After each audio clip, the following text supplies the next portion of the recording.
The Pentagon just quietly confirmed the 2 leaked videos from 2017 that showed these strange objects whipping around our atmosphere are totally authentic, and to this day, they have no idea what they are. Before I get into today's list, if you're a fan of the strange, dark, and mysterious delivered in story format, then you've come to the right channel, because that's all we do, and we upload 3, 4, even 5 times every week. So if that's of interest to you, please order 8 large pizzas to the Like Button's house and tell the store you'll pay cash at the front door. Also, please subscribe to this channel and turn on all notifications so you don't miss any of our weekly uploads. All right, let's get into today's stories.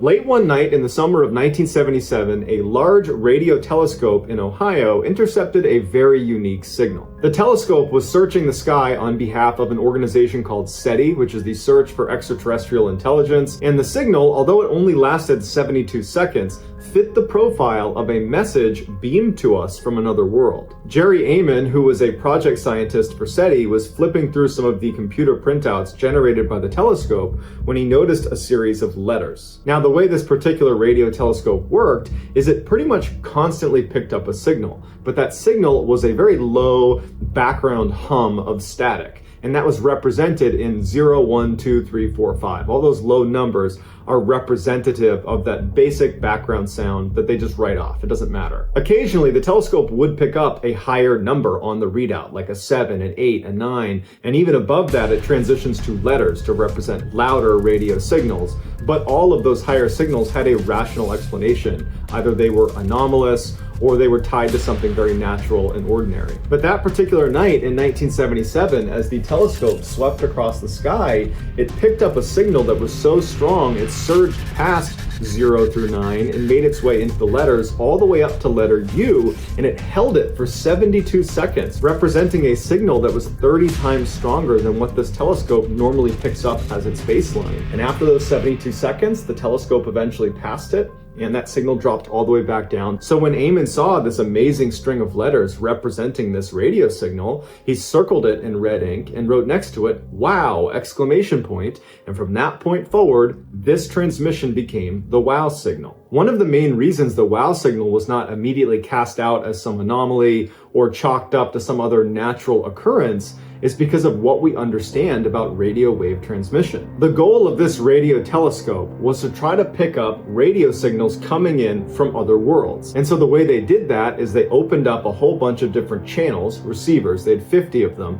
and anytime they were aiming their dish in a direction of the sky, if there was any radio waves coming towards them, they tried to capture them on different radio frequencies. If you were aiming your antenna in a direction where natural radio waves were coming towards you, it would hit one channel and then diffuse over adjacent channels, because it's not a targeted radio wave. It's natural. It's more like a shotgun blast. Non-natural radio waves, like the ones we're familiar with when we listen to the radio, listen to music, those are targeted radio waves, meaning when they were sent out in a very narrow band. They were sent out on a single frequency, and only people that have turned to that particular frequency or that particular receiver are going to hear your message. That is a non-natural radio wave.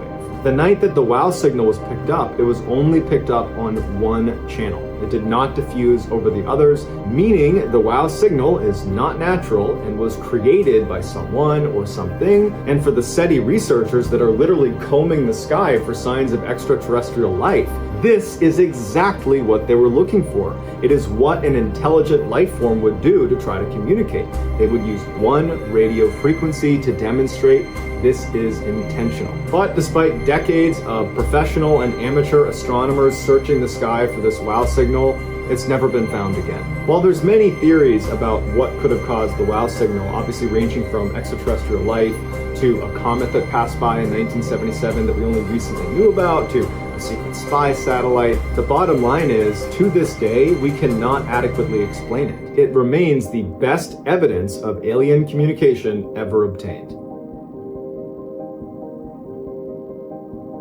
There is a taboo that is held in the scientific and academic communities, as well as in government, news media, and all modern institutions. And that taboo is on taking UFOs seriously. As a result of this societal conditioning, many people simply don't believe in UFOs. And those same people will view others that do believe in UFOs or who are open-minded to it as the crazy people, when in reality, UFOs are blatantly real. I mean, blatantly so. And they've been whipping around Earth for some time. But because of that taboo, scientists and politicians, they don't want to do the research to figure out why they're here because it's career suicide. And what's worse is there's all sorts of programs, like I'm going to tell you about in a minute, that are designed to keep people conditioned to believe that everything is ponies and rainbows, and there's no aliens, there's no UFOs, there's no anything but Earth. In 1952, a CIA group called the Psychological Strategy Board concluded that the people in the United States are prone to mass hysteria when it comes to UFOs, and that we should be actively debunking any organization or person or group that is trying to get to the bottom of UFOs or other unexplained phenomena. It seems like the reasoning behind this was to protect the public from themselves. They did not want the public to discover something as momentous as the discovery of a UFO that is connected to extraterrestrials or some other unexplained phenomenon. They didn't want the public to discover that. They wanted the government to make that discovery so it could be controlled, the narrative could be controlled, and they could protect the public from falling into mass hysteria. Now, while we don't know if the government actually listened to this recommendation and began aggressively censoring any group or organization that was trying to get answers about UFOs, what we do know is that the government at the same time was investing real money to do their own research about UFOs. In December of 2017, the Pentagon had to come out and confirm the existence of a particular program called the Advanced Aerospace Threat Identification Program after 2 of their videos had been leaked. This highly classified, highly controversial government-funded program investigated UFOs. The 2 leaked videos were filmed by American service members, pilots,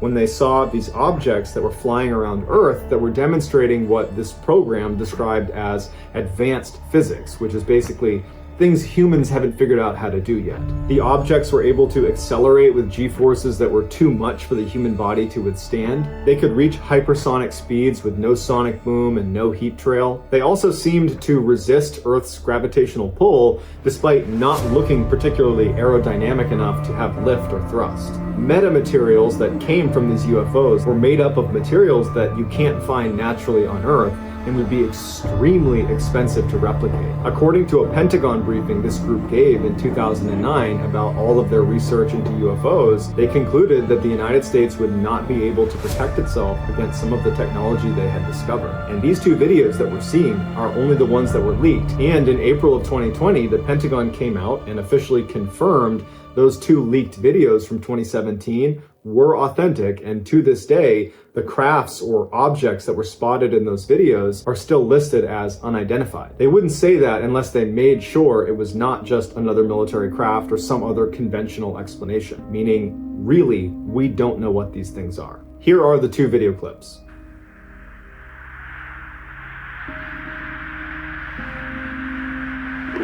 Nickel 6-1 Tango, Roger, over. Roger, there's troubleshooting right here. Did you box moving target? 602. No, I took an auto track. Oh, okay. Oh my gosh, dude. Wow, look at the try. Yeah, come on, bro. There's a whole fleet of them. Look on the ASA.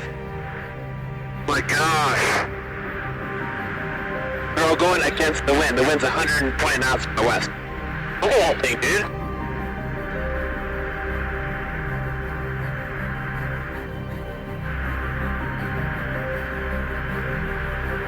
That's not our LNS though, is it? It's not. That is an LNS, dude. Well, if there's like... Look at that thing! It's rotating.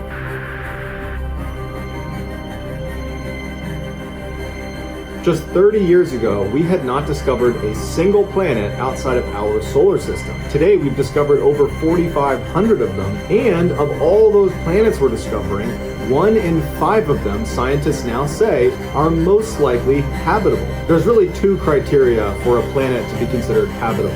1, it needs to be rocky, and 2, it needs to fall into the Goldilocks zone, where it's in its star's orbit in a place where it's neither too hot or too cold, allowing water to be in liquid form. One of the best chances we have so far at finding life on another one of these habitable planets is a planet called Ross 128b. It orbits an inactive red dwarf star, meaning it's likely not being bludgeoned by solar radiation, and we've detected strange signals emanating from the nearby host star, signals that perhaps have intelligent origins. Another habitable planet is Proxima b. It also happens to be the closest habitable planet to Earth, and is a lot like Ross 128b. However, the red dwarf it revolves around is much more temperamental and periodically casts out massive amounts of radiation that does make life quite difficult. It's also tidally locked and in synchronous rotation with its star, meaning one side of the planet is always facing the star and getting completely torched all the time. The other side, the dark side of the planet, never faces the star, and so everything is frozen. And so the only place liquid water could exist on Proxima b would be at the equator. Another area of the universe that scientists are focused on to try to see if there's life there right now, or could be life, is an area called the TRAPPIST-1 system. It's actually 7 different planets, all of which are considered habitable, that are orbiting around this one particular red dwarf. The really cool thing about this particular system is that the 7 planets are super close together. So close that if you were standing on one, you could look up and see all of the others, and you're so close you could actually make out geologic formations like mountains, and you could see clouds, and in theory you could actually travel between the different planets. So imagine going on vacation to another planet. But to really get you thinking, a new study just released its results this month in October 2020.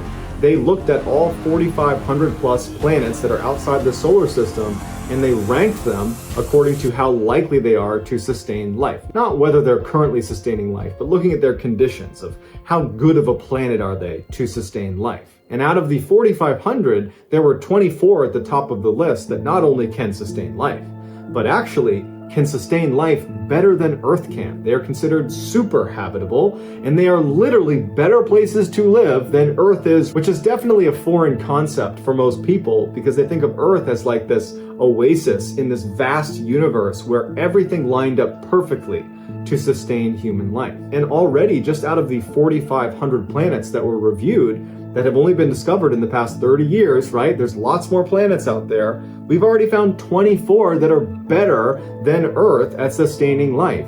So what happens when we discover there are millions, if not billions of planets out there? Just probability alone says there's going to be a heck of a lot more planets out there that are better at sustaining life than Earth, which really forces you to come to terms with the reality that almost certainly we are not alone. So that's going to do it, guys. I hope you enjoyed today's video. Let me know what you thought in the comments, and I will pin the best comment at the top of the comments section. If you enjoyed today's video and you haven't done this already, please order 8 large pizzas to the Like Button's house and tell the store that you'd like to pay cash at the door. Also, please subscribe to our channel and turn on all notifications so you don't miss any of our weekly uploads. If you want to get in touch with me, you can direct message me on Instagram or on Twitter. My username for both platforms is the same. It's JohnBallen416. I also have a ton of content over on TikTok where my username is MrBallen. If you have a story suggestion, please submit it to our subreddit called MrBallen. It's linked in the description below. So whether I see you on Instagram, Twitter, TikTok, Reddit, YouTube, some combination, just know that I really appreciate your support. And until next time, that's going to do it. See ya. Today I'm going to share with you 3 progressively more disturbing stories, and at the end of each of them I'm going to share with you the video that is famously associated with them. But before I get into today's stories, if you're a fan of the strange, dark, and mysterious delivered in story format, then you've come to the right channel, because that's all I do, and I upload 3, 4, even 5 times every week. So if that's of interest to you, please give the like button a wedgie, and then also subscribe to this channel and turn on all notifications so you don't miss any of my weekly uploads. All right, let's get into today's stories. In July of 2016, a woman living in Chicago, Illinois named Jordan Baranskis opened her eyes and realized she had fallen asleep on the couch the night before. She looked up and the TV was still on, and then she looked down at the other section of the couch and her boyfriend Matt was also asleep on the couch. As much as she wanted to keep sleeping alongside her boyfriend, she had work that day, so she stood up, turned the TV off, and made her way upstairs to get ready. As soon as she got upstairs, the first thing she did is go into her bedroom and get her purse that she left on the foot of her bed. But when she got in the room, her purse wasn't there. So she leaves her bedroom and she starts searching all the rooms upstairs, and she can't find her purse. And she's thinking to herself, I'm certain I had it the night before. I remember rifling through my purse before going downstairs and starting to fold laundry before ultimately falling asleep on the couch. So after spending about 15 minutes looking for the purse unsuccessfully, and now she's starting to stress because she's going to be late for work because she can't find her purse, she goes downstairs and she wakes Matt up and says, hey, I gotta find my purse. I thought I left it upstairs. Apparently I didn't. Can you help me look for it? Matt rolls over. He doesn't really want to get up because he's pretty tired and he doesn't have work, so he doesn't want to wake up right now. And he says, well, are you sure you didn't leave it at the restaurant last night? I mean, if you already looked, it's probably not here. You want to just give him a call and see if you left it there? Jordan was immediately really annoyed by his reaction because she just wanted him to stand up and help her look for the purse because she had work and he could just go back to sleep. And so it started this argument between the two of them where Matt just wanted her to call the restaurant because he was convinced she had it there. And Jordan was like, no, I know I had my purse. I'm positive I had it last night before I fell asleep on the couch with you. So their argument begins to escalate a little bit, and that's when Jordan remembers that they had recently installed a Nest camera downstairs to monitor their dogs whenever they were gone. And she thought, we can just look at the footage on the Nest camera, we can see me walking into the apartment, and I will either have or not have my purse in my hand. And so Jordan opens up her app and she calls Matt over and they go back to the night before, right before they left for the restaurant. She's got her purse in hand, they leave the front door, and then several hours go by and they come back in, and very clearly Jordan has her purse in her hand. And Jordan turns to Matt and says, told you so. And Matt's like, okay, fine, let me help you look. And as they're about to put the app down, she realizes on the Nest camera timeline that motion was detected at 3:30 in the morning when they were both clearly asleep on the couch. And so she calls Matt back over and says, here, look, there's motion detected at 3:30 in the morning. And they hit play. After the couple had fallen asleep on the couch with the TV on, a hooded figure emerges from their upstairs hallway and stands at the top of the stairs and just watches the two of them sleep. Before he left, he stole her purse along with a couple of other things from their apartment. And somehow this guy has never been caught, and he's been given the nickname Creeper Ghost. Edna Centrone was born on October 10, 1954 in Puerto Rico, and she was brought to New York by her mother when she was about 5 years old. Edna's family had no money. Her mother, who supported her, was a clerical worker at the New York City Board of Education, where she would bring 2 boiled eggs to work every day so that she wouldn't have to pay for lunch. Edna's family lived in Lower Manhattan on Delancey Street, a neighborhood that was famous for waves of ethnic immigration. Edna had a tough childhood, but she would say she was loved and had enough. In 1987, Edna would meet her future husband, William. William had been visiting his brother at his brother's girlfriend's house in Upper Manhattan. When William walked into the kitchen, Edna was sitting there. And he was so struck with her beauty, he immediately left the room, found his brother, and said, who is that woman sitting in the kitchen? And his brother would tell him that that was Edna. William went right back into the kitchen, and the two of them hit it off right away, and almost immediately they were dating. Every morning, William would leave his Brooklyn apartment and drive all the way to the north end of Manhattan. He would pick up Edna and then drive her to Midtown where she worked. And then he would fight traffic to go to his job. So it was just this horrible, horrible morning commute. But he loved Edna so much, he had no problem in the world doing it. Any chance he got to be around Edna, he was happy.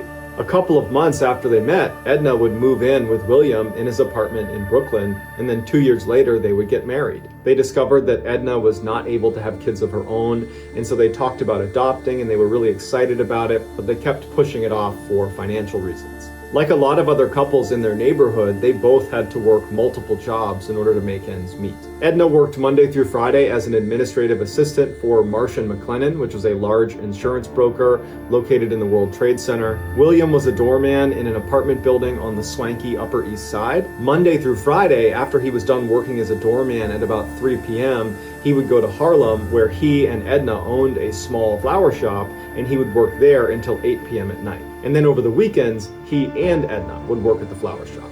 For fun, they liked to drive north to Bear Mountain State Park, where they would meet up with friends and relatives for barbecues and cookouts. And anytime they had a little bit of extra money, they loved going to Atlantic City and spending a little bit of cash on the slots and then taking advantage of the free food that came with gambling. But more than anything else, William and Edna got the most enjoyment out of each other. They were madly in love and inseparable for all 14 years they were together.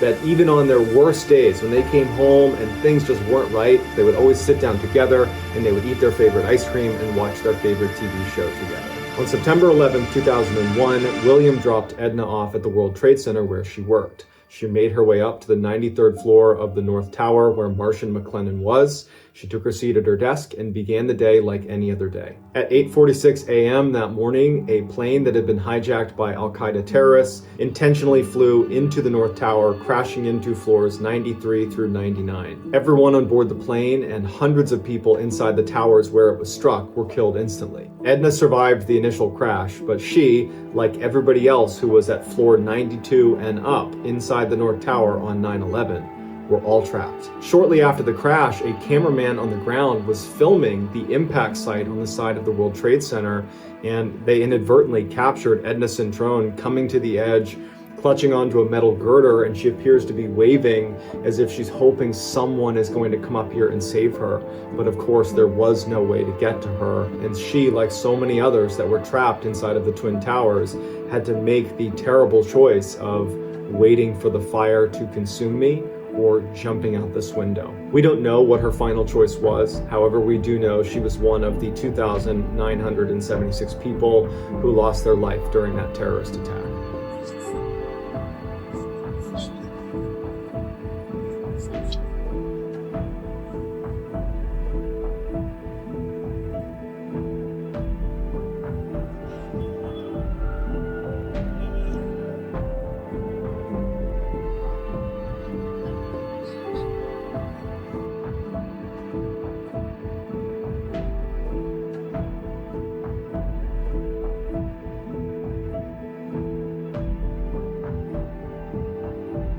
On September 22nd, 2006, 16-year-old Cassie Jo Stoddart was house-sitting for her aunt and uncle. Cassie was very responsible, and so her aunt and uncle didn't just trust her to house-sit, they also regularly asked her to babysit their son. During this particular house-sitting weekend, Casey had invited her boyfriend, Matt Beckham, over to the residence to watch a movie with her. She had also invited two other friends named Brian Draper and Tori Adamczyk, who were classmates of her and Matt's. And so while the four teens are watching this movie, Brian and Tori kind of awkwardly stand up and announce to the other two that they don't want to watch a movie on the TV, they want to go watch a movie in the movie theater, and they promptly leave. Cassie and Matt thought it was a little bit odd that they would come over here specifically to watch a movie with them, only to say, we don't want to watch a movie with you guys, we want to watch it in the theater, but they didn't think much of it and they stayed to finish the movie. Unbeknownst to Cassie and Matt, when Brian and Tori left, they actually looped around to the back of the residence and unlocked the basement door so they could quietly re-enter later, because these boys had been planning to do something absolutely horrible to Cassie,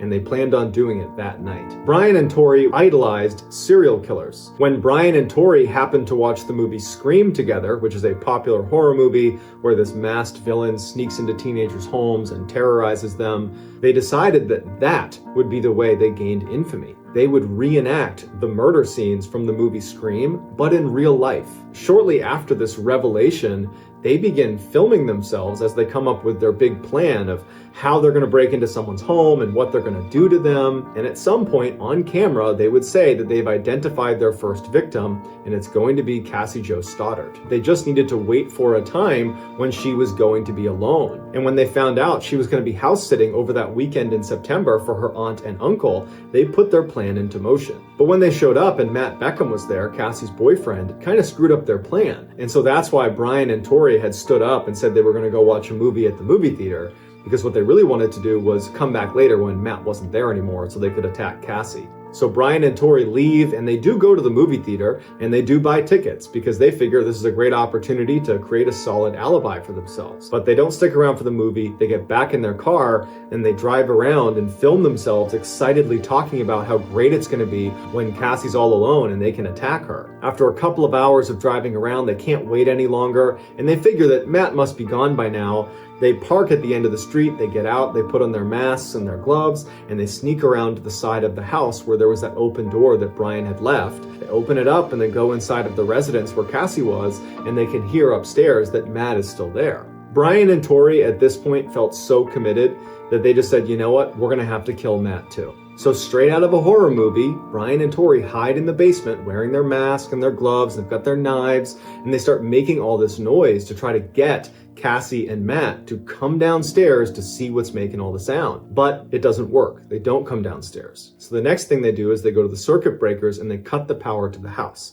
hoping that Matt and Cassie will come downstairs to try to turn it back on. But again, Matt and Cassie stay upstairs. And so Brian and Tori turn the power back on and just continue to make sounds in the basement in hopes that Matt or Cassie, or hopefully both, would come downstairs so they could live out this fantasy. Meanwhile, upstairs, Matt and Cassie hadn't heard any of the sounds going on in the basement, but when the power went out, Cassie got really frightened and she asked Matt would he please stay with her overnight, and so Matt calls his mom and asks if that would be okay, and she says no, but you can invite Cassie over to our house and she can stay with us, and then tomorrow morning I'd be happy to drive her back to her aunt and uncle's house. But at the time the offer was made, the lights had come back on and Cassie had kind of calmed down and said, you know what, Matt, I'm actually just fine. I'm gonna stay here. At approximately 10:30 p.m. that night, Brian and Tori could hear Matt's mom showing up, picking him up and taking him home. And they were fairly certain that Cassie was alone, but they were gonna wait for a couple minutes to make sure she really was. As they were waiting, Matt actually called Tori and said, hey, I just left Cassie's house, can I come meet up with you guys? And Matt would later tell police that he couldn't really understand what Tori was saying. It was like he was whispering. And so Matt assumed that he must still be in the movie theater watching the movie, and Matt kind of gave up on the idea of meeting up with them and ultimately just hung up. And so after Tori got off the phone with Matt, he turned to Brian and said, she's alone. Matt just said so. Brian and Tori turned the power off once again and then walked up the stairs and slammed a closet door in hopes that it would entice her to come into the basement. But it didn't work because Cassie was horrified. She heard the slamming door, the lights are out and she's all alone, and so she's huddled up on the couch, terrified. So Brian and Tori, frustrated they can't live out their fantasy exactly the way they wanted to by attacking her in the basement, so they go upstairs, walk into the living room where Cassie is huddled on the couch, fearing for her life, and they proceed to stab their friend to death. After the murder, Brian and Tori ran from the house, got in their car, and the first thing they did is they fired up their video camera and they filmed their excited reaction to ending Cassie's life. Brian and Tori believed they had a solid alibi because they had those movie tickets, but after Cassie's body was discovered just a couple of days later, the police immediately went to Matt Beckham, her boyfriend, and started questioning him, and he immediately said, well, Brian and Tori were the only other two people that were with us that night. The police go to Brian and Tori, and under intense questioning, Brian and Tori would confess to what they had done. They were convicted and given life sentences without the opportunity for parole. Here is some of the video footage that was found on their camera. We found our victim, and sad as it may be, she's our friend. But you know what? We all have to make sacrifices. Our first victim is going to be Cassie's daughter. She's going to be alone in a big, dark house out in the middle of nowhere. How perfect can you get? We know there's lots of doors. There's lots of places to hide. I unlocked the back doors. That's all locked. Now we just gotta wait. I just killed Cassie. We just left her house. I saw her lifeless body just disappear. Dude, I just killed Cassie. So that's going to do it, guys. Let me know in the comments what you thought of today's videos, and I will pin the best comment at the top of the comment section. If you enjoyed today's video and you haven't done this already, please give the like button a wedgie, and then also subscribe to this channel and turn on all notifications so you don't miss any of our weekly uploads. If you want to get in touch with me, you can direct message me on Instagram or on Twitter. My username for both platforms is the same. It's JohnBallen416. I also have a ton of content over on TikTok where my username over there is MrBallen. If you have a story suggestion, please submit it to our subreddit just called MrBallen. It's linked in the description below. So whether I see you on Instagram, Twitter, TikTok, Reddit, YouTube, or some combination, just know that I really appreciate your support. And until next time, guys, that's going to do it. See ya.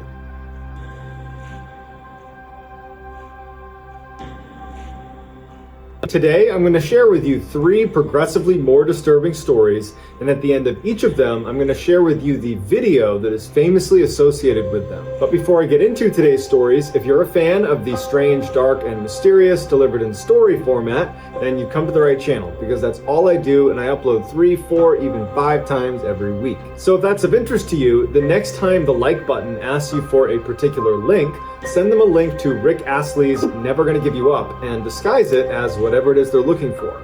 Also, please subscribe to this channel and turn on all notifications so you don't miss any of my weekly uploads. All right, let's get into today's stories. A popular YouTuber named Dan Bell explores abandoned buildings and then uploads that footage to his very popular This Is Dan Bell page that has over 500,000 subscribers. Unlike other urban exploration YouTube channels, Dan is not trying to create scary content. In fact, many of his most popular videos are taken in buildings that haven't even been abandoned yet, like in a Kmart that's shutting down and all the shelves are empty, and he walks around and it's kind of eerie because it's this huge store that's now coming to an end. But again, it's not really scary. But amongst those popular videos, there is one that is horrifying, and it's called the Super Creepy Abandoned Asylum. One of the top comments on this video is from a verified YouTube account with over 1 million subscribers. They're called The Proper People, and they say this may be the creepiest urban exploration video I have ever seen. The video opens with Dan coming up to this huge old house that looks like nature is reclaiming it with all the vines and grass and everything overgrown all around it. And for the first minute and a half, Dan is just quietly walking around the perimeter of this building, and you don't really know what it is, besides obviously the captions given away it's an asylum, but it doesn't look like an asylum. It looks like a random house in the middle of the woods. After about a minute and a half, Dan makes his way over to the side of this building, and he sees there are some stone steps that go down into a door that clearly feeds into the basement of this building. Dan walks down the stairs, he opens the door, and he walks into this hallway, and as soon as he goes in, because his camera had been filming in very bright sunshine outside, it takes a minute for it to focus on the hallway, which is totally dark. But once the camera focuses, you see all this old clothing strewn about on the ground, and the paint is peeling off the walls in every part of the building. When Dan filmed this, he was not out loud narrating as he walked around the building. Instead, while he was editing the footage, he must have recorded himself doing a narration, and that narration picks up as soon as he gets in the hallway and the camera has focused. He begins walking down this hallway, and you hear under his boots the crunch of broken glass, and as he's walking, you hear Dan's voice say, "This is a children's asylum that shut down sometime in the 1990s. It was briefly leased sometime in the 2000s, but for the most part, over the past 3 decades, this building has been totally abandoned." After he gives this brief history, which sounds like he's done this dozens of times on other videos, he pauses and says, "You know, something really strange happened while I was filming inside of this building." He heard what sounded like someone running around on the top floor of this building. He's used to going into abandoned buildings and finding creatures, animals running around. That was not unusual. And so instinctively, he assumes it's got to be some animal that's taken up residence on the top floor. And so he doesn't worry about it. He ends up walking around the whole first floor before making his way upstairs. And he said when he got up there, he was expecting to see some animal or some sign of an animal living up there, but he didn't. He didn't see anything. It just looked like every other abandoned building, and after filming what he wanted to film, he eventually leaves the building and goes home. It wasn't until he loaded the footage onto his computer and began reviewing it that he noticed 2 specific instances while he was inside this asylum where clearly someone else is in the room with him. Dan speculates that perhaps a former patient has come back here and is living in one of the rooms upstairs. Here are the 2 segments from his video that show this kind of phantom person lurking in the shadows. In the first clip, keep your eyes on the door that is open leading downstairs. You'll see there is a shadow on the door that is being cast from whatever is standing at the top of the stairs just outside of our view. And at some point, as Dan is filming down the hall, that shadow vanishes down the stairs. In the second clip, when Dan walks into the room, look to the back left-hand side of the room at the door, specifically at the open hole where there should be a doorknob. You will see there is very clearly someone looking through the hole at Dan, and when Dan films this person, they run away.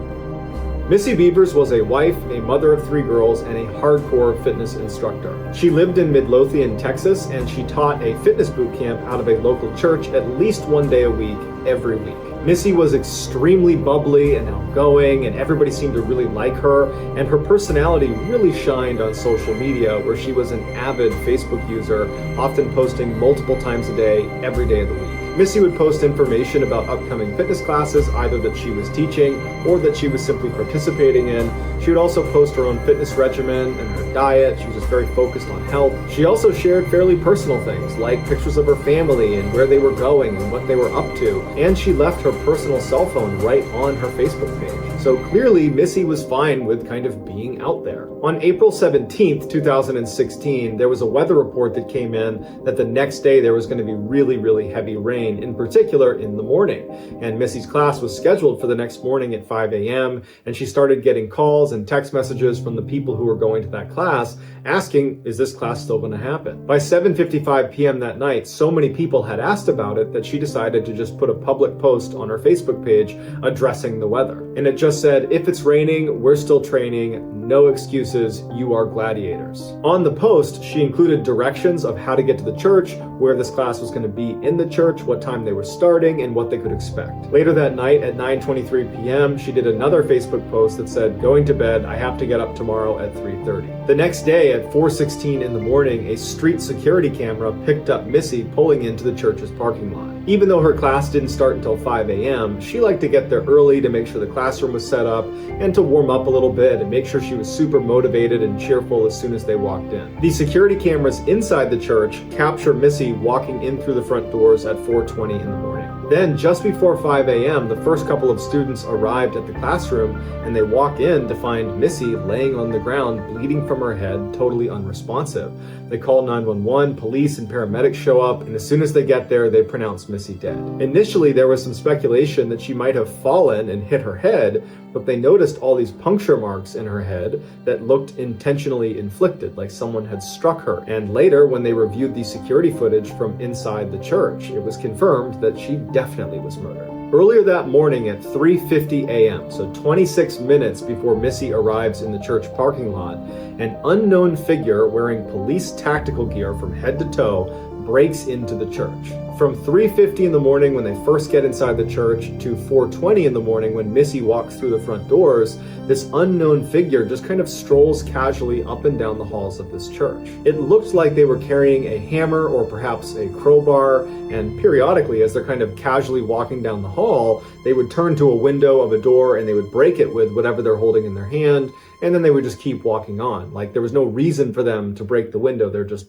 bored. And this was actually an important point that police would make about this footage.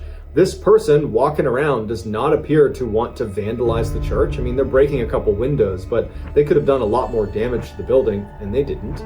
They don't appear to be looking to steal anything, and in fact, later, police would confirm that nothing was stolen. What it looks like they're doing is just kind of wasting time, like they have some clear objective for being here, but they can't do it quite yet. They're waiting for a trigger of some kind. And it would turn out that that trigger was Missy walking through those doors at 4:20 in the morning. As soon as Missy made her way into the classroom, the assailant followed her and proceeded to beat her to death with whatever they were holding in their hand. By the time police arrived a little after 5 a.m., the suspect was long gone. Initially, police believed it was going to be fairly easy to identify who killed Missy. The person on camera wearing the tactical gear had a very distinctive gait with their feet turned out, they walked with a bit of a limp, and they had very slouched posture. And the police figured as soon as we put this surveillance footage out in the public domain, someone's going to come forward and say they recognize this person. But despite the hundreds of leads that poured in from people after watching this video saying, oh yeah, I know this person, well, the police checked into all of them and they all checked out. Everybody had an alibi. And so years later, the police are still not able to identify who killed Missy or why,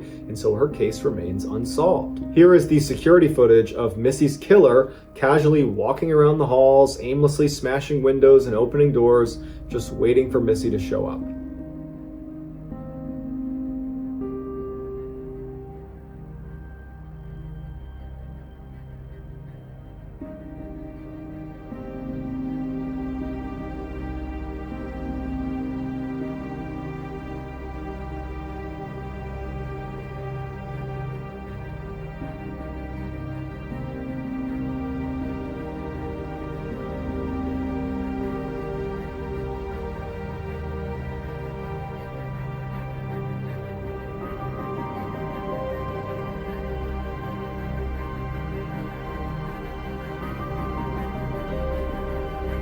In March of 2015, 68-year-old Tamara Samsonova was having renovations done to her home in St. Petersburg, Russia. A friend of hers, 79-year-old Valentina Ulanova, had heard about Tamara's renovations, and she approached her and said, "Do you want to stay with me while that's getting done?" Tamara was very thankful, immediately said yes, and as soon as she moved in, she immediately started picking up the slack by cleaning up the house and doing the dishes, and made sure she always cooked food for her friend because she wasn't able to pay rent. After a couple of weeks, the renovations on Tamara's home were complete, but Tamara didn't want to leave. She was really enjoying living with Valentina, and so she asked Valentina would it be okay if she stayed a little bit longer.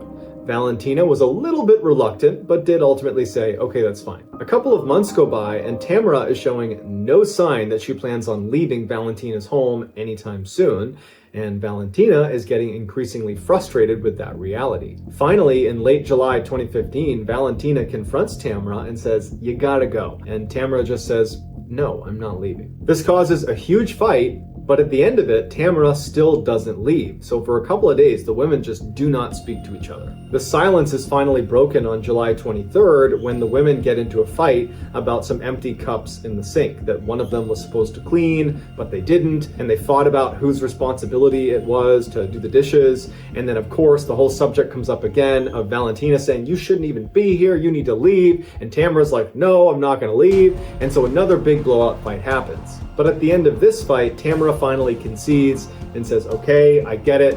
I need to leave. Just give me a couple of days and I'll be out of your hair." Immediately, the tension is gone in the room. They're no longer fighting, and Valentina is happy that she's finally going to get her apartment back. And Tamara says, "Look, I'll make us dinner tonight. I'll go out and get some food." Tamara leaves the apartment and goes to a pharmacy and gets a whole bunch of sleeping pills. And then she gets the ingredients to a particular salad that she knows Valentina really likes. She goes back, she starts making dinner, and as she's making this salad, she crushes up the sleeping pills and mixes the powder with the salad dressing and gives that to Valentina. And Valentina, who's very hungry, eats the whole salad and doesn't notice anything is wrong. As soon as Tamara was sure Valentina had eaten the entire salad, Tamara just goes up to her room and goes to bed. A couple hours later, at about 2 in the morning, she goes back down to the kitchen and she sees Valentina is passed out on the ground. Tamara goes up to her and sees that she's still breathing, which was a disappointment because she wanted her to die from taking all these sleeping pills, but it doesn't matter. She takes out her hacksaw that she had borrowed from the neighbor earlier in the day and proceeds to butcher Valentina.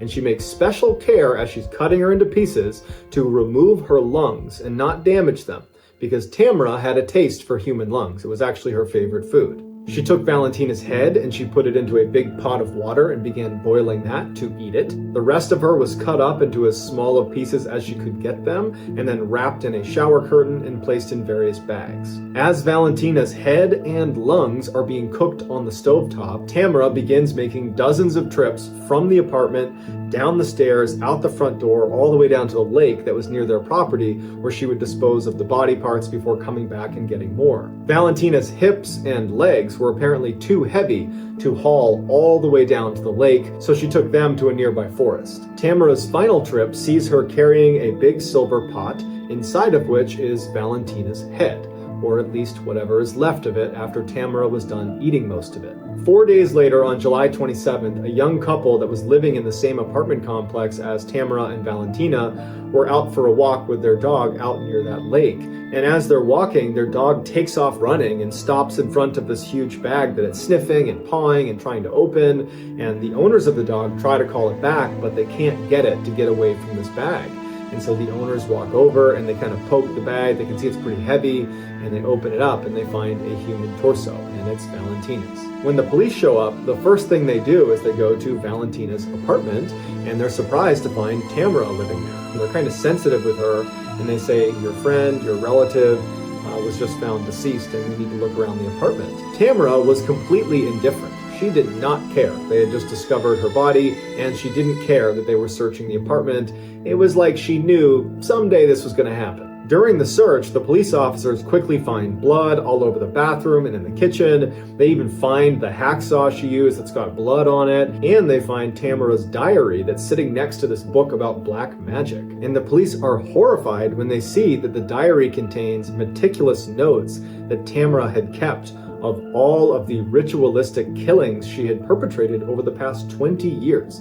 And there was 14 of them. and almost all of them were motivated by Tamara's desire to cast spells that she apparently was reading about in these black magic books she had. And virtually all of these spells required human flesh or other human components. And so she would kill these people, she would use their bodies to cast these spells, and then afterwards she would consume them.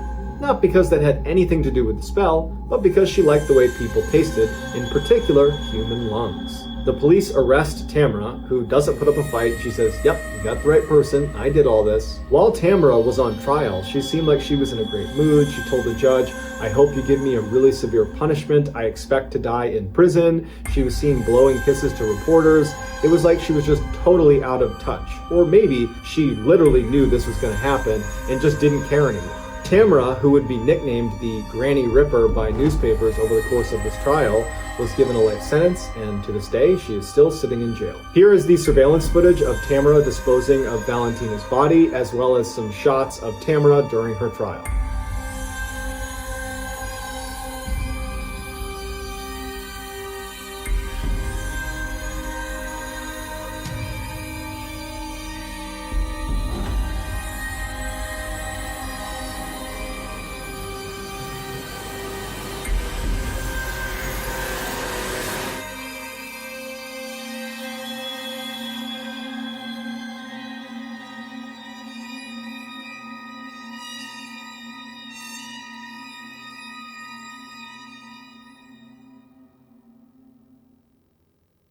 So that's going to do it, guys. Let me know what you thought of these 3 stories in the comments, and I will pin the best comment at the top of the comments section. If you enjoyed today's video and you haven't done this already, the next time the like button asks you for a particular link, send them a link to Rick Astley's Never Gonna Give You Up song, but disguise it as whatever it is they were looking for. Also, please subscribe to this channel and turn on all notifications so you don't miss any of our weekly uploads. If you want to get in touch with me, you can direct message me on Instagram or on Twitter. My username on both platforms is the same. It's JohnBallen416. I also have a ton of content over on TikTok where my username is MrBallen. If you have a story suggestion, please submit it to our subreddit just called Mr. Ballen. It's linked in the description below. So whether I see you on Twitter, Instagram, TikTok, Reddit, YouTube, or some combination, just know that I really appreciate your support, and until next time, that's going to do it. See ya.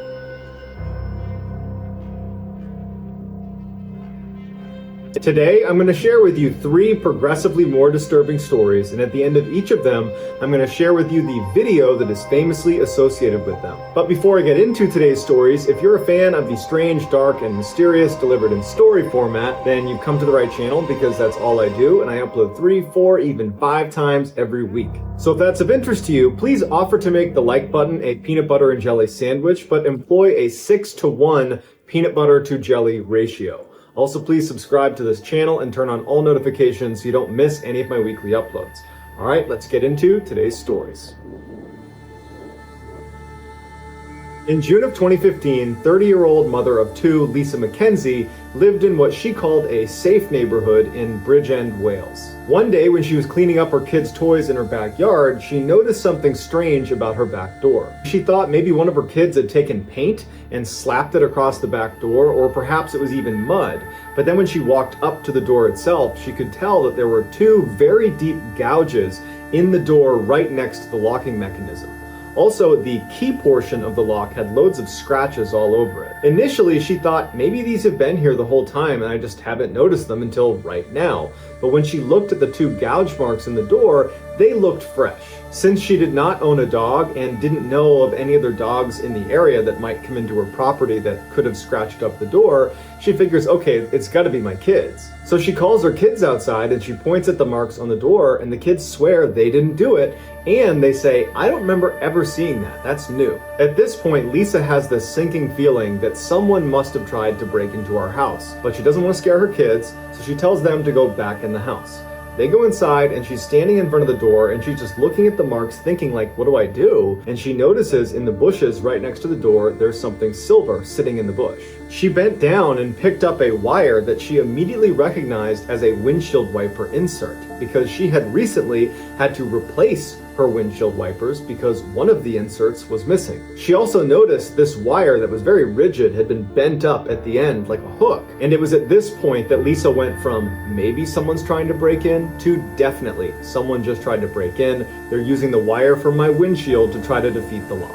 Lisa didn't make much money, but with the money she did have, she went out and got the most expensive, sophisticated surveillance camera that she could put on the back of her house to monitor that back door. And in addition to the camera, starting that night, Lisa began compulsively checking every door, every lock, every window, everything that could secure the house. She would check 3, 4, 5 times before going to bed every single night. And then the next morning, she would get up and she would review the footage from the night before. And for the next several weeks, no one tried to break into her house. There was no suspicious activity reported on the camera. Everything was normal. Until Monday, July 13th, when she woke up and noticed her back gate, not her door, but the gate leading into her yard, was slightly open. Now, because she was obsessively checking every door, every window, every lock, that included that gate, meaning the night before, she had triple checked that that gate was shut and locked. So for it to be open right now meant something had happened the night before. And so without even going outside, she goes right to her security camera footage, and she would say that what she saw made her physically ill. Earlier that morning at 1:15 a.m., an unknown man wearing a rain jacket and gloves walks up to the back of their house and puts his hands and his face right up against the window and starts looking in the window. And then he steps back, pulls a flashlight out, and starts looking in the kitchen with his flashlight, just brazenly looking in the house. And at some point, he puts the flashlight down and looks up and clearly notices the camera that she has installed. He looks at it for a minute and then just kind of shrugs and goes right back to shining his light into the kitchen before going around to the door itself and trying the door and fidgeting with the door to open it. It was locked. He goes to the window, he tries to open the window, it's locked, and he would make his way down the side of the house trying to open all of the windows until walking around to the back side of the house where there wasn't a camera. And then when he couldn't open any of the windows or doors because Lisa was diligent about locking everything, he must have just given up and left. Lisa's horrified. She gets in touch with police. She shows them the footage, but unfortunately, his face was kind of obscured in the video, and so they were never able to identify him. Here are the highlights from Lisa's security footage. On September 8th, 2017, 19-year-old Kanika Jenkins, along with her 3 friends, were driving to the Crown Plaza Hotel in Chicago, Illinois. It was a Friday night, and the girls had been invited to a big birthday party on the 9th floor of the hotel. They arrived at the hotel around 11 p.m., and by the time they got up to room 926, the room was packed with their friends, the music was loud, and the drinks were flowing. A few hours into the party, a witness would tell police that when they went up to give Kanika a hug, she could barely stand, she was so intoxicated. Another witness said when everybody was up, dancing and having a great time, Kanika was sitting on the side of the room, apparently too drunk to even stand up. At about 3 a.m., Kanika and the 3 friends she had showed up with decided it was time to leave the party and head home. So they make their way into the hall, security cameras would pick them up in the hall, they go down to the lobby, and that's when Kanika realizes she doesn't have her car keys or her phone. Her friends, who were not nearly as intoxicated as Kanika, told her to stay in the lobby. They would go back up to the hotel room and look for her things. Her friends go back upstairs, they search the room for a few minutes, and they finally find her purse that had her cell phone and her keys in it. They go back down to the lobby, and Kanika's not there. Now, they assumed she must have already left the hotel and was waiting at the car for them, but when they got to the car, she wasn't there. So they all pile into the car and they call Kanika's mother and they say, hey, we just left this party and I think everything's fine, but we can't find Kanika and we have her phone and we have her keys. And they explained that they had left the party and she'd lost them and that she was down in the lobby and now she wasn't here anymore. And Kanika's mom wanted to know, were you guys drinking? And it was clear the friends were a little bit cagey about it. And they said, oh no, maybe a drink or two, but I'm sure she's fine. Everything's just fine. And Kanika's mom just felt like there's something off here. It's the middle of the night. You don't know where my daughter is. And so she said she was coming to the hotel and she was going to find Kanika. Kanika's mom arrives at the hotel around 5 a.m. And the first thing she does is she goes in and talks to the front desk manager and says, hey, my daughter was here. They were having a party up on the 9th floor and her friends can't find her. I'm sure she's fine, but would you mind using the security footage to show us where she went? Because we don't know if she left the hotel or if she's still here. Would you mind showing us the footage? And the hotel was totally unhelpful. They were like, well, we can't show it to you unless there's an official missing person report. which, by the way, is a complete fabrication. That's not true. They could have showed it to her, they just didn't want to.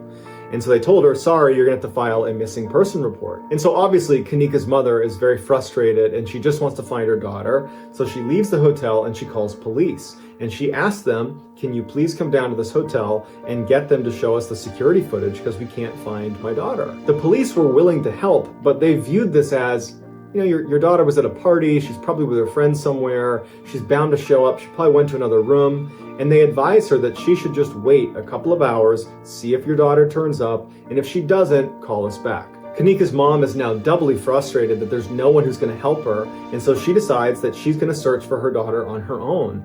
And so she goes back into the hotel and she goes up to the 9th floor and she begins going room to room, knocking on every single door and seeing if Kanika is inside or if anybody knows anything about Kanika. And so for hours, her mom goes room by room, floor by floor, and is getting nowhere until at 1:15 p.m., this is now 10 hours after Kanika left the party and vanished, the hotel finds out Kanika's mom is going door to door, and they call the police on her and say she needs to leave. She's trespassing now. Police show up to deal with Kanika's mother, who sees the police and says, can you please just ask them to show you the security footage? My daughter's been missing for 10 hours now. I have her phone. I can't get in touch with her. And the police say, okay, fine. They go to the front desk. They say, show us the security footage. They show them the footage, but it's just the exits of the hotel. And they see Kanika going inside, but they don't see anybody leaving. And I guess that was enough for the police and the hotel. And they said, hey, we did our job. She apparently is still in the hotel somewhere, but we can't help you anymore. And no one looked anymore at the footage. And so Kanika's mom is once again now not even allowed to be in the hotel, and no one's reviewing the footage. And so she's got nothing she can do. Police would go back though that night at 10 p.m., so 17 hours after Kanika has gone missing, to review the footage again. And they start sifting through other footage beyond just the exits, and they discover Kanika stumbling through the hotel at 3:20 in the morning. She leaves the lobby and makes her way downstairs to the basement. She walks down the hall and can barely stand, and she goes into the kitchen. And then when she's in the kitchen, she kind of stumbles through the kitchen and then vanishes out of sight. When the police are not able to see Kanika on any other camera after she goes into the kitchen, they decide to just go down to the kitchen and look for her in there. And so at 12:48 a.m. on Sunday now, this is almost 24 hours after she's gone missing, they discover Kanika. She had stumbled into a walk-in freezer that was left open for reasons we don't know, and then once inside, she had accidentally shut the door, but she was too drunk to open it up again, and she froze to death. Although Kanika's death was ultimately ruled an accident, one could make the case that had the hotel allowed Kanika's mother to review the footage just 2 hours after Kanika went missing, perhaps she would have found the footage that led them to the kitchen. They could have gone down and found her before she froze to death, but we'll never know. Here is the final footage of Kanika stumbling through the hotel before she ultimately landed in the freezer.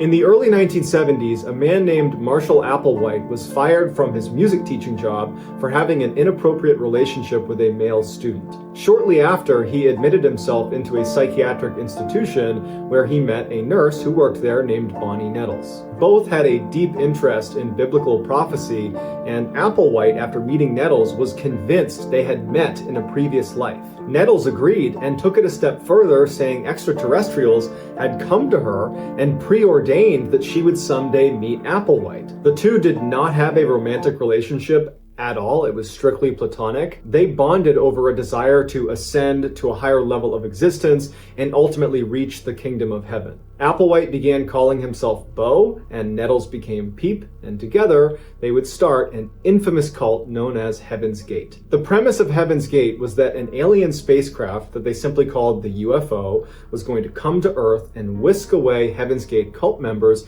elevating them to a new world and a better life that they referred to as Tella, or the evolutionary level above human. There was a catch though. Anybody on Earth who did not get on the UFO whenever it got here would be recycled, i.e. destroyed, along with everybody else on Earth, and then at some point a new human population would grow, and another UFO would come, and whoever got on that would be saved over and over and over again. That was just how it worked. And Bo and Peep were telling everyone they talked to about Heaven's Gate that we're already in end times. Apparently there were signs that this UFO is going to be here any day.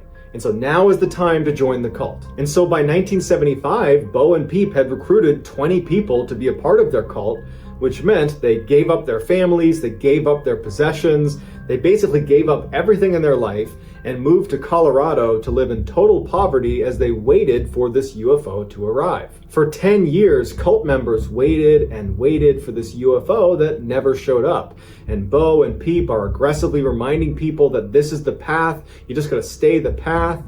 And then Peep unexpectedly died of cancer in 1985, which really screwed things up for the cult. In their doctrine, it was destiny that Bo and Peep would get on that UFO and make their way to Tela, the evolutionary level above human. That was their destiny. And now Peep has died on planet Earth. She did not get on the UFO. She did not ascend to Tela. She will not get to Heaven's Gate. Bo was devastated and horribly depressed, and it wasn't really clear what was going to happen to Heaven's Gate.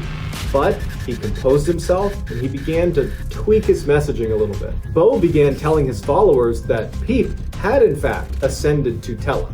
Yes, she did not get on the UFO. However, the aliens must have given her a signal that if she leaves behind this human body, this mere vessel, you'll still ascend to Tela. Basically, he was preaching to them, if you just end your own life at the right moment, you can go to Tela too. But Bo didn't really know what the right moment was. He didn't know what the trigger was going to be. Until 1995, when astronomers discovered the Hale-Bopp comet was going to be passing by Earth 2 years later in 1997. And Bo saw this as the trigger. The UFO was going to be hiding behind the trail of this comet, and for sure, Peep was riding on that UFO, and as soon as it passes by Earth, we need to ascend. And so fast forward to March 26, 1997, as the Hale-Bopp comet passed by Earth, 39 of the Heaven's Gate cult members, including Bo, they began their journey. Bo told them they would be exiting the Earth in 3 groups. And so on March 26th, Group 1 entered their San Diego mansion and consumed applesauce mixed with barbiturates, followed it up with a whole bunch of vodka, and then put a bag over their head and waited for death. Then on March 27th, Group 2 entered the San Diego mansion, knowing full well what they were walking into. They all had specific jobs of how they were going to clean up the mess left from Group 1. They cleaned it up. Then they picked up the Group 1 members and placed them in beds and put a purple cloth over their face before they, Group 2, consumed their own applesauce mixed with barbiturates and put a bag over their head and waited for death. On March 28th, the third group entered the San Diego mansion, and this included Bo, and they did the same cleanup as Group 2. They put the Group 2 deceased members in bed as well, and then they consumed applesauce and barbiturates, followed it up with vodka, bag over their head, waited for death. Bo had given special instructions to 2 of the members that were within that third group to wait until he had exited Earth and take special care to put him in a specific bed, organized a certain way, and then when they consumed their own applesauce and barbiturates followed up with vodka, they should do that in their bed because they're the last 2. There's nobody else to move them. When a former cult member stopped by the San Diego mansion to check in on the cult, they went inside not knowing what they were up to and found all 39 cult members deceased, laying in bunk beds with identical black and white Nike running shoes on their feet with purple shrouds over their bodies, and they were all wearing matching armbands that read Heaven's Gate Away Team. Just hours before they exited the Earth, each of the groups would perform exit interviews where they would record themselves talking about why they were doing this, why it was important, and what they expected on the other side. They are remarkably cheerful and happy considering what they all know they are about to do. Here are some highlights from those exit interviews. Okay, we have Thirsody with us, and I believe that he chose the name Thirsody because you wanted to be reminded of your thirst for next level knowledge. Is that correct? That's right. I know my vehicle's, or this vehicle that I'm wearing is, pretty nervous, pretty scared. Some may say, well, boy, it's quite a irreversible step. This isn't a troubling circumstance. Don't take it as that. It's just a gateway, just a door. Okay, thank you.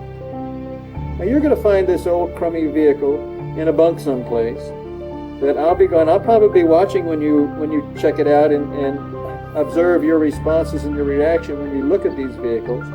And they're all nothing but containers that we've used and borrowed for the short amount of time.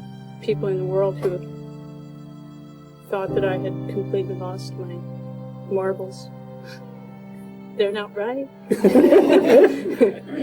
So that's going to do it, guys. Let me know what you thought of these 3 stories in the comments, and I will pin the best comment at the top of the comment section. If you enjoyed today's stories and you haven't done this already, please offer to make the like button a peanut butter and jelly sandwich, but employ a 6-to-1 peanut butter to jelly ratio.